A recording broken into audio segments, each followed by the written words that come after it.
Om Swastiastu. Assalamualaikum warahmatullahi wabarakatuh. Salam sejahtera bagi kita semua. Shalom nama budaya dan salam harmoni. Perkenalkan, nama saya Komang Setara Minata Pratiwi dengan NIM 23130111011 dari kelas 2B Pendidikan Matematika.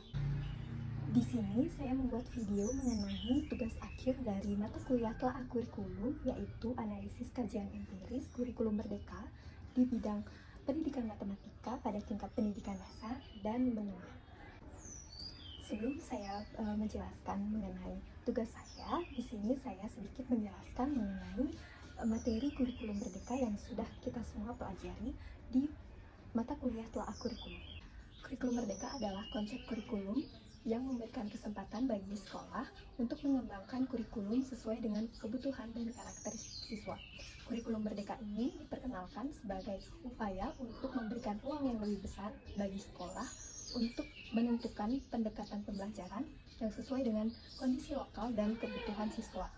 Dengan adanya kurikulum merdeka ini, diharapkan pendidikan di Indonesia lebih responsif terhadap kebutuhan siswa, memperkuat karakter lokal, serta melibatkan semua pihak dalam proses pendidikan.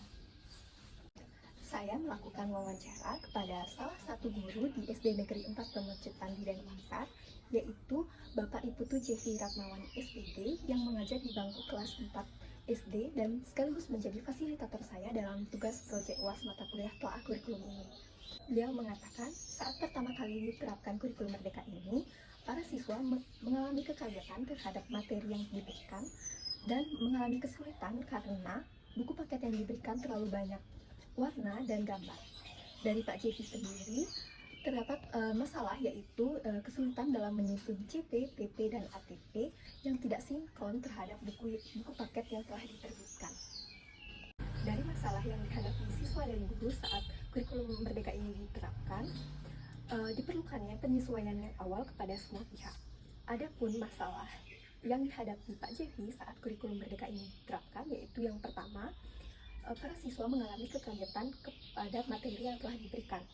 Menurut saya, diperlukannya strategi pembelajaran yang memperhatikan tingkat pemahaman siswa dan memfasilitasi transisi yang mulus dari kurikulum sebelumnya ke kurikulum merdeka.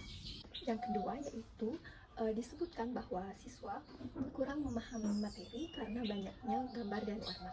Meskipun gambar dan warna ini dapat memperkaya pengalaman belajar siswa, namun ini ternyata membuat siswa kurang fokus dalam mencerna materi, sehingga diperlukannya penyesuaian dalam penyajian materi agar lebih mudah dicerna tanpa mengurangi daya tarik siswa. Yang ketiga, yaitu kemampuan numerasi siswa yang belum cukup, sehingga diperlukannya guru untuk memberikan dukungan yang lebih dan pembelajaran yang disesuaikan dengan kebutuhan siswa untuk meningkatkan numerasi mereka.